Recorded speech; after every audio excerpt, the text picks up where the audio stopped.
ไม่ได้เมียยังได้สัมพันธ์บ่ดูหอดกลุ่มโมเดือนดูกลุ่มตรงได้ห้าหมายสื่อไอ้โบ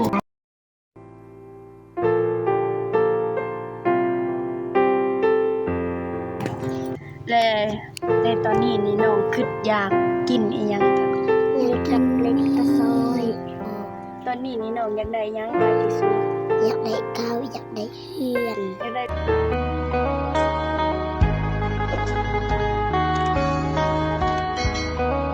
เป็นยังไงครับทักทายสบายดีเด้อพ่อแม่พี่น้องวันนี้เปิดภาพมาอีกที่เขามาบ้านกันดอนเป็นยังไงก็เห็นทั้งทีมงานเพิ่นเขามามื้อนี้ก็เลยสิเขามาเบิ่งเคสนี่เป็นยังไงทางทีมงานอายเบาเตียงเขามาแต่บ่สายยังบ่ทันฮู้เป็นยังไงก็สิเข้าไปในว่าเฮือนหลังใดเป็นยังไงก็สิเข้าไปหาทางน้องเพิ่นจักน้องเพิ่นสิอยู่หรือบ่เป็นยังไงอยู่บ้านกันดอนเป็นยังไงเมืองท่าแตงแข้งเสกองเป็นยังไงห่างจากบ้านเบาสายประมาณอยู่2 ลักหรือว่า3 ลักเป็นยังไงมากับน้องบุษบาเป็นยังไงเส้นเก่าเส้นเคยเป็นยังไงมื้อนี้ออกมาใกล้แน่เป็นยังไงก็เลยใส่หมวกใส่หยังเป็นยังไงก่อนอื่นก็กราบทักทายสบายดีเด้อพ่อแม่พี่น้องทุกคนเป็นยังไงบ่ว่าจะอยู่ภายในหรือว่าต่างประเทศก็กราบทักทายสบายดีพ่อแม่พี่น้องเข้าสู่ช่องเบาสายchannel คือเก่าคือเดิมเป็นยังไงป่ะเดี๋ยวใส่น้องบุษบาจับกล่องเขาไปเบิ่งว่าเพิ่นอยู่บ่ไปเฮือนหลังใดยังบ่รู้ขับเขาไปเลยเป็นยังไงเป็นทางทีมงานถ่ายคือว่าได้ไกลเท่านี้ต้องตามเบิ่งอยู่ในคลิปไปสวัสดีบ๊ายบายหรือว่าเราจะเป็นเพจ2 โมงยังบ่เดี๋ยวคุณพูดสินั่งอยู่ทางนี้แหละเบิ่งอยู่ในคลิปมาทางหลังมันมีส่วนยากอยู่น้องคุณอยู่หรือบ่เดี๋ยวเลยสิอยู่หรือบ่นะก็สินี่แหละเพื่อนเพิ่นเนาะอันซะบ่ทางขาเหือจักน้องเพิ่นอยู่หรือบ่เดี๋ยวไปถามสื่อถามหยังบ่ทันฮู้ได้นี่บ่ทันฮู้ชื่อเสียงเรียงนามยังแข็งไปมาดีจับกล่องนี่ชื่ออันนี้จักน้อยมากก็ได้อันนี้เนาะไปเป็นเดือน3อยู่มีคนอยู่อีสักคือโปมน้ำเป็นเดือนหลังนั้นบ่เป็นน้ำลิ้นมีคนอยู่บ่ใช่เลยจักน้องเพิ่นอยู่หรือบ่พี่น้องเอ้ยอยู่ผู้เดียวบ่เอาออกมาใส่น้องเพิ่นอยู่โอ้อายก็อยู่คนเดียวบ่ต้องอายสบายดีเด้อสบายดีพ่อแม่ไปไสสมานอยู่2 คนกับน้องบ่เฮ็ดหยังแหน่ไปเขาไปนั่งถามเป็นมานั่ง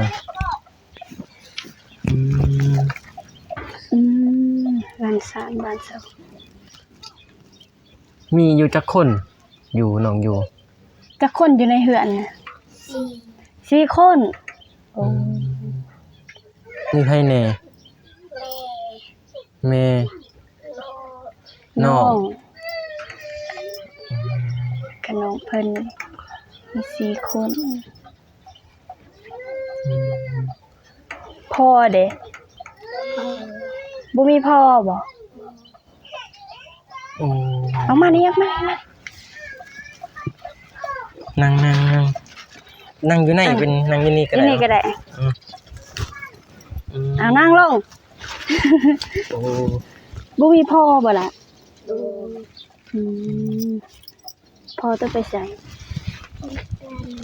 ฝากกัน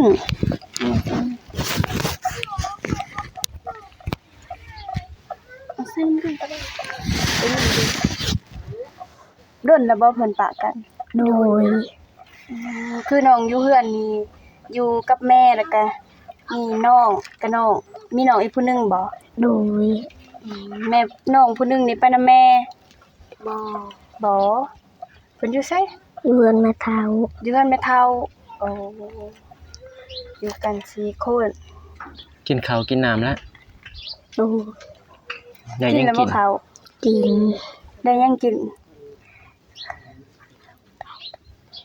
อยากเคินๆไอ้กรอบอยากเพราะว่ายังไม่ ตรงนี้ ฮะ ตรงนี้ กินตำมี่กินตำมี่กับข้าว ปันเล่น กินตำมี่กับข้าวยังเฮียนบ่ ยัง เฮียนห้องยังน่ะ ปสี่ ปะซีน้องไหน ปหนึ่ง น้องชื่อหยัง จันทนา จันทนา โดย น้องไหน นั่งทอย นางทอยน้องทอยน้องจันทนาม่วนนี่ได้ซื้อเพิ่น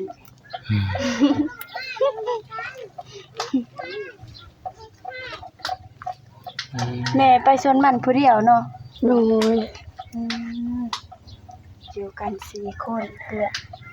เดินสร้างกะสี ก็สี่กาหน่อยเฮือน คนตกนี่เปียกบ่ เปียก แบบมันเป็นคือสังกะสีเก่าเนาะแม่นบ่ เป็นเรือบ่ได้ตอกเลยนะเอาใหม่อันนั้นเน็บเอา เล็บแล้วก็เอาตัวนั้นมัดใส่เนาะ อืม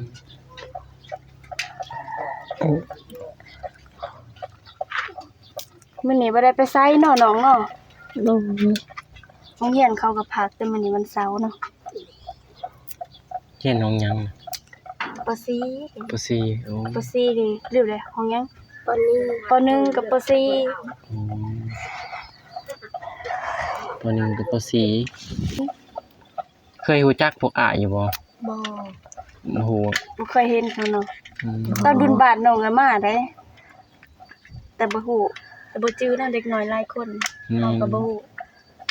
เดินแล้วบ่มาอยู่เฮือนนี่เดินแล้วบ่ โดน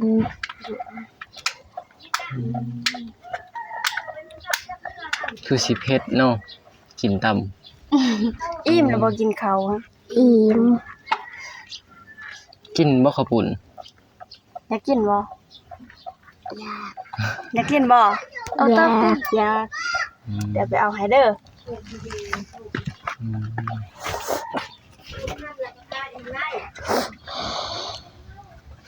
เป็นอยู่บ่หนึ่งเขาหนึ่งน้ำ เป็น เป็นหมดโอ้เฮ็ดเวียกเฮือนเวียกซ่านนี่ถือว่าเป็นเนาะ ดู อืมอืม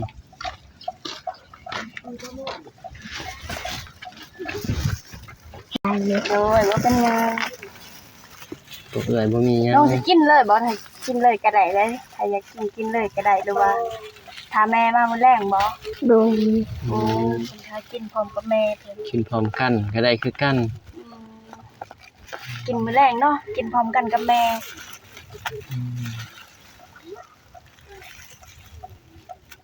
ปกตินี่น้องถ้าบ่ได้ไปนำแม่นี่ก็มีแต่นึ่งข้าวอยู่เฮือน โดย โอ้ เขาน้ำตามป่านี่มีกินบ่เขาน้องมีบ่ บอ มี เว้าแห้งๆก็ได้บ่มีบ่ บอ อืม ถือแบบว่าหาเช้ากินค่ำเนาะน้องก็สิไปหารับจ้างก็บ่ได้อีกจังน้อยเนาะ ยังน้อยอาศัยแต่แม่ผู้เดียวเนาะ ถือว่าใส่แม่ไปหาหมอ อาศัยแต่แม่ไปหา คือเห็นทางส่องอันนั้นเพิ่นไปเก็บกระโปรงกระป๋องบ่หรือว่า โดย ได้เท่าไรขายยังบ่ทันเป็นขายบ่หรือว่ามันบ่ทันได้เป็นโลเป็นหยังบ่ บ่ทันถึงโลกก็ยังบ่เป็น อื ไข้ ม นมกอกก็ต้องอ้ายแนมกอก อยู่กัน4คน มีคน พอบ่อยู่คิดฮอดอยู่บ่พอ คือ คิดฮอดเพิ่นบ่ได้อยู่น้ำหนองจักเดือนหรือว่าจักปีนะฮู้บ่ บ่ บ่ฮู้เลยคือสีด้นเนาะ แม่ คิดว่าน้องฮู้ว่าพอเรือบ่อยู่จักปีก็น้องเพิ่นบ่ทันฮู้เพราะว่ายังน้อยเนาะ แม่นั่นแหละยังน้อยแล้วยังบ่ทันได้ฮู้นะ อืม บ่จือ บ่จือเลยเนาะ บ่ อืมบ่จือเลยพี่น้อยน้องสามีมีความฝันอยู่บ่ บ่ ท่านมีที่เรามีความฝันแบบว่าอยากได้นั่นอยากได้นี่หรือว่าอยากกินนั่นอยากกินนี่นะรู้สึกว่าอยากหยังที่สุดในชีวิต น้องอยากหยังที่สุดตอนนี้นี่ ข้าว ฮะ อยากได้ข้าวบ่ โดย อยากได้ข้าวกินนี่บ่ แม่ อืม ถือว่าเขานี่ขาดแคลนแท้งบ่หึ ยานขาดแห้งบ่จัก จักไหม บ่ จักเป็นคือมันเป็นสิตอบเลย ถ้าให้น้องเพิ่นเว้าเด้เป็นบ่เว้าโตบ่เอาไปจื้อไอ้ถามน้องก็ตอบเด้ถือไอ้ถามนี่ข้าวนี่อยู่เฮือนน้องนี่มีกินบ่ บ่ บ่มี บ่ ตอนนี้นี่น้องอยากได้หยังหลายที่สุด อยากได้ข้าวอยากได้เฮือน อยากได้ข้าวอยากได้เฮือนอยู่ แม่ ต้นเนาะ อีกต้นนะพี่น้องเอ้ยอาศัยแต่นำแม่แม่ก็ถือว่าเก่งแล้วเนาะเลี้ยงลูก3คน เชื่อมันก็แบบว่า แม่เลี้ยงเดียว เลย แม่เลี้ยงเดียวเลยเลี้ยงลูกตั้ง3เบิ่งโอ้เนาะ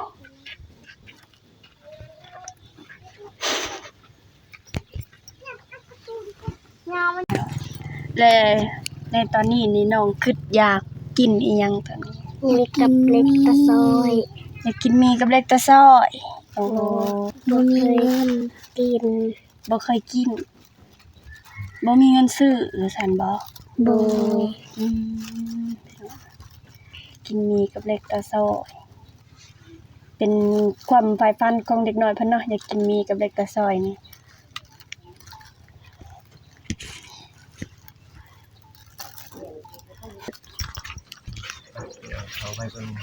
อยู่ในเฮือนได้เด้332นี่เนาะเฮือนสร้างบ้านแซงโอ้ อยู่กัน4คน แม่น แบบนี้เลยบ่ โดย มาเขาบ่นี่มาเขาสินึงกินตอนแรกบ่ โดย อืม จักถ้วยมา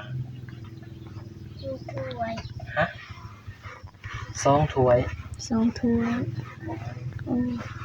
หรือว่ามากินแรงเฉพาะแรงเนาะ มากินเฉพาะตอนแรกเด้อเข้าน้องย่างบ่อยู่ไส เข้าหนองยัง ใช่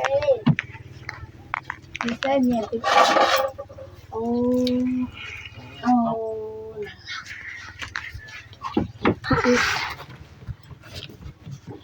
เอาก็คือเด็ด เล็กเลย ข้าวสารนี่ก็ข้าวสารหนองแม่นบ่โอ้ ย่างได้สำหันบ่ โดย ฮอดกลุ่มบ่เดือน บ่ โอ้บ่กุ้ม ต้องได้หามาให้ซื้ออีกบ่ อ่ะตอบกันเด้อ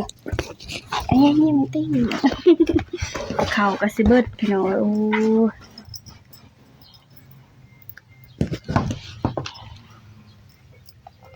ข้าวนี่จักเดือน สอบหนึงมีกินได้จักเดือนข้าวได้บ่เดือนหนึง บ่ หรือว่าเดือนหนึงมัน4คนเนาะ บางทีก็ บางทีเดือนป้ายก็มีเนาะเพราะว่า4คน มันขึ้นพยัดกะฮอด1 เดือนหันก็ โอ้ถ้ากินประหยัดก็ฮอด1 เดือนเนาะปกติแล้ว4คนเนาะ ตอนนั้นอันนั้นหลานลูกให้ไปอยู่ไปปลูกมันของเขาไปช่วยเขา อืม มันปะหลานสองคนให้เฮา นี่อยู่นำแม่เฒ่าบ่ มันอยู่กับพ่อนี่กับตอนนั้นหัน โอ้ สามคนนั้นผู้หญิงลูกนั้นนั่นหลักของลูกไป แล้วแม่เพิ่นไปปลูกมัน ดู โอ้แม่ปลูก เพิ่น มัน ไปช่วยเขา ไปช่วยเขา ช่วยเขาพอได้มัน ไปครับ เขา อันนั้นมัน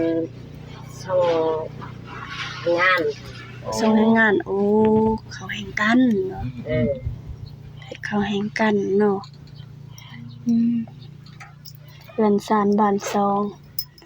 น้อยๆ กระตุกทันใจ อันนั้นน่ะเงินทุนบ่มี แม่นเลย แม่ก็บ่มี แม่นเลย จำดินเลยเนาะ เบิ่ง จำดินเลย สิเลยเฮาเดือกเกิดบ่ได้เนาะต้นทุนเฮา เขา บ่ เลย มี ตัวนี้เลยโมว่าคนทุกข์คนยากคันยังเฮ็ดก็บ่เกิดบ่เงย คือจำบ่เฮ็ด นี่เลย คือจำบ่ชาติบ่เพิ่นสิขึ้นตั้งมัน เดิน ตกใจทุกมือ ดนแล้วบ่พ่อกับแม่เพิ่นปะกัน ปีนี้เลยเพิ่งปะกันปีหน้าปีไก่หนึ่งปี โอ้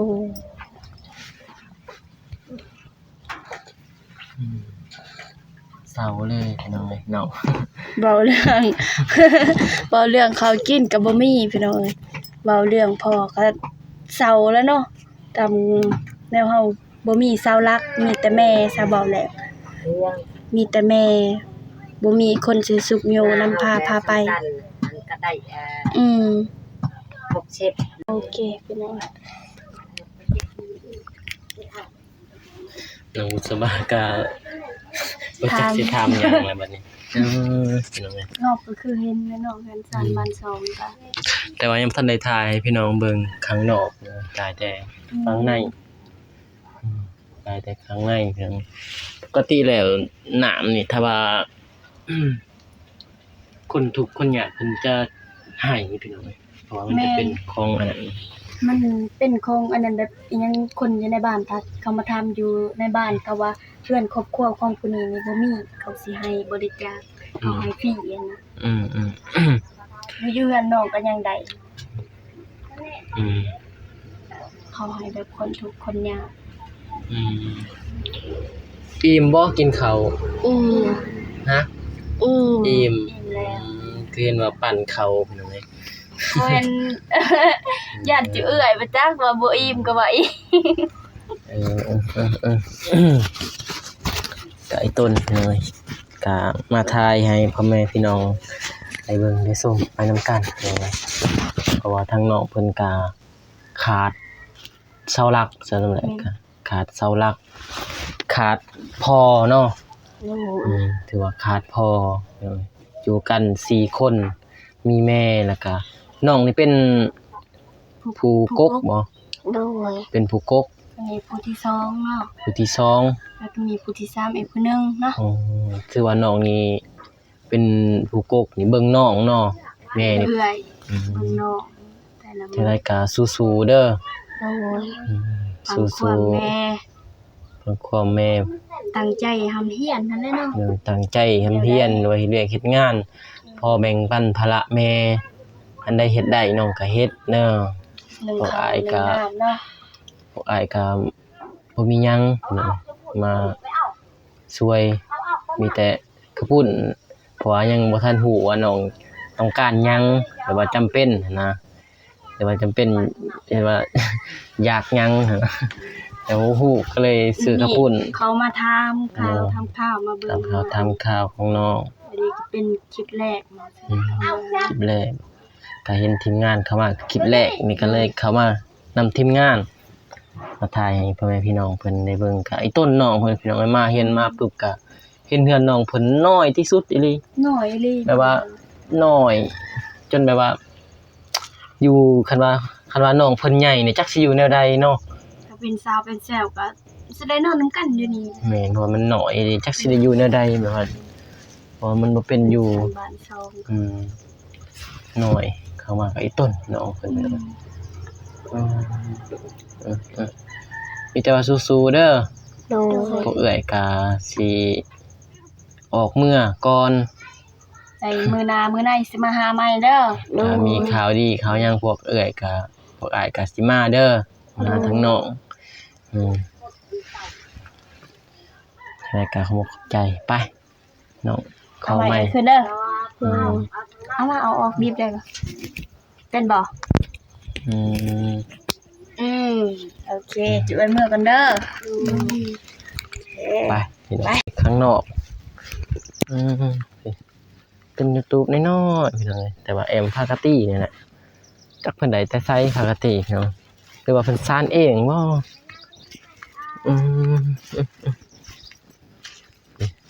โอ้มีปืนมีหยังพี่น้องเอ้ยข้างๆเฮือน